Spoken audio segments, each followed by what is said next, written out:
अस्सलाम वालेकुम। आप लोग ये देख चुके कि 154 सीआरपीसी के तहत कॉग्निजेबल ऑफेंस रिपोर्ट हो रहा है। आप ये भी देख चुके कि 155 के तहत नॉन कॉग्निजेबल ऑफेंस रिपोर्ट हो रहा है।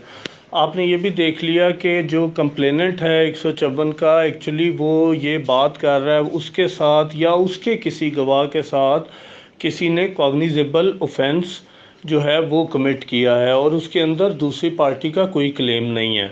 सिमिलरली 155 के तहत पार्टीज़ ये क्लेम कर रही हैं कि मेरे साथ नॉन कॉग्निजेबल ऑफेंस हुआ है और इसने किया है। इसी तरह बाज़ दफ़ा क्या होता है कि दोनों पार्टीज़ ये क्लेम कर रही होती हैं कि हमारे साथ ज़्यादती हुई है। बाज़ दफ़ा फ्री फाइट हो जाती है, दोनों पार्टियां एक दूसरे के ख़िलाफ़ जो है वो एग्रेशन करती हैं और एग्रेशन करने के बाद वो मजमा भी हो सकता है, वो 10 लोग भी हो सकते हैं, वो 5 लोग भी हो सकते हैं, वो 2 लोग भी राइवल्स हो सकते हैं। ऐसी सूरत हाल के अंदर कानून के अंदर इसी 154 को लेके लॉ डेवलप ये हुआ कि एक पार्टी की एफआईआर दर्ज हो गई और दूसरी पार्टी का भी वर्जन रिकॉर्ड कर दिया गया उसी केस की तफ्तीश के अंदर, और दोनों मुकदमात पे उसको जो इस्टेब्लिश करके दोनों के बयानात को लेके एक की एफआईआर दर्ज होगी प्रेस्क्राइब फॉर्मेट पे और दूसरे का सिंपल दरख्वास्त लेके उसको 161 के अंदर कन्वर्ट किया गया और 161 को कन्वर्ट करके उसके भी गवाहान के बयानात लिखे गए। ऐसी सिचुएशन में जहाँ पे एक पार्टी की एफआईआर हो और एक का वर्जन रिकॉर्ड कर लिया गया हो, इसको केस लॉज के अंदर क्रॉस वर्जन का नाम दिया गया। क्रॉस वर्जन में दोनों पार्टीज क्लेम करती हैं कि हमारे साथ एग्रेशन हुआ है, हमारे लोग इंजर्ड हैं या हमारे साथ ये ऑफेंस कमिट हुआ है, और इसको भी एक जो है वो दोनों केसों को सेपरेटली आइडेंटिटी मिली कि एफआईआर के अंदर भी तफ्तीश होगी, क्रॉस वर्जन के अंदर भी तफ्तीश होगी। जिस तरह एफआईआर में नक्शा मौका बनता है, जिस तरह एफआईआर के अंदर रिकवरीज की जाती हैं, जिस तरह एफआईआर के अंदर मेडिकल करवाए जाते हैं, इसी तरह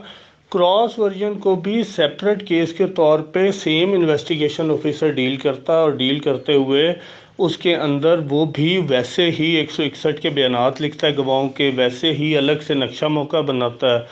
और उसके बाद वो उनके भी मेडिकल और रिकवरीज दोनों मुल्ज़मान जो एफआईआर के हों या क्रॉस वर्जन के हों, दोनों के ख़िलाफ़ वो शहादत इकट्ठा करती है तफ्तीशी टीम जो है, और फिर अपना रिज़ल्ट ऑफ इन्वेस्टिगेशन अदालत के अंदर सबमिट करती है। वो ये भी कर सकता है कि एक बंदे को झूठा डिक्लेयर कर दे, एक पार्टी को, एक को सच्चा कर दे। वो ये भी रिज़ल्ट दे सकता है कि दोनों ही सच्चे हैं, बाकी दोनों लड़े हैं, फ्री फाइट हुई है, उन्होंने इसको मजरूब किया, इन्होंने उसको मजरूब किया। लेकिन ये this is also one kind of 154 CrPC, जहाँ पे दोनों पार्टियों का वर्जन रिकॉर्ड होके एक को एफआईआर केस और एक को क्रॉस वर्जन केस कहा जाता है। इसी तरह इसके अंदर भी जो क्रॉस वर्जन है और एफआईआर है, हो सकता है दोनों के मुल्ज़मान को भी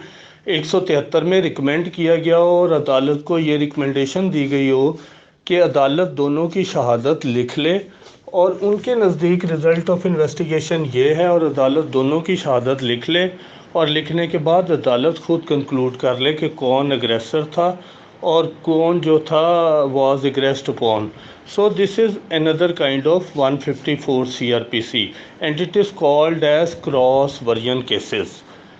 एक और फॉर्म ये है कि इसी तरह फ्री फाइट के अंदर दोनों पार्टियों का अपना अपना क्लेम होता है और सेम प्लेस ऑफ अकरेंस पे सेम जो है वो दोनों एक दूसरे के ऊपर एलिगेशन लगा रहे होते हैं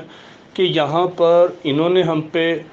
जो है वो एग्रेशन किया, वो कहते हैं इन्होंने एग्रेशन किया, वो कहते हैं हम विक्टिम हैं, वो कहते हैं हम विक्टिम हैं, और दोनों के ऑफेंसेस कॉग्निजेबल पाकर पुलिस दोनों की एफआईआर ही अलग अलग दर्ज कर देती है और उसके अंदर एक जो पार्टी होती है वो दूसरे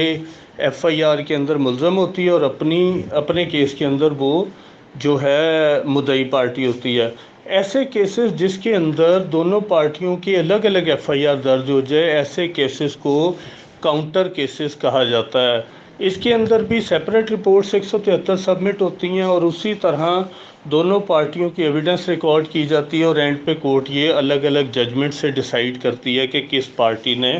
کیا کیا اور کیا دونوں بے گناہ ہیں یا دونوں گنہگار ہیں یا ایک گناہ یا گنہگار ہے اور ایک بے گناہ ہے. اس کا بھی اس طرح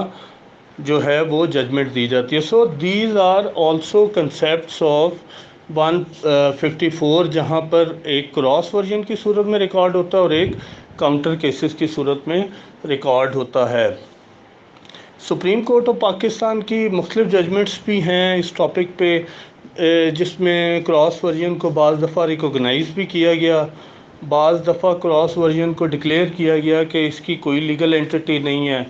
اور پھر یہ بھی بات ہوئی کہ ایک واقعے کی ایک ایف آئی آر ہی درج ہوگی. تو یہ سارے کیس لاز بھی موجود ہیں، لیکن سمجھنے والی بات ایکیڈیمک پوائنٹ آف ویو سے صرف اتنی ہے کہ کراس ورژن کا بھی کنسیپٹ پایا جاتا ہے اور اس کے اوپر بھی ابھی تک جو ہے وہ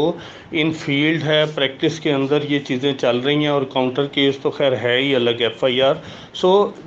it was important for all of you to know about what is cross version and what is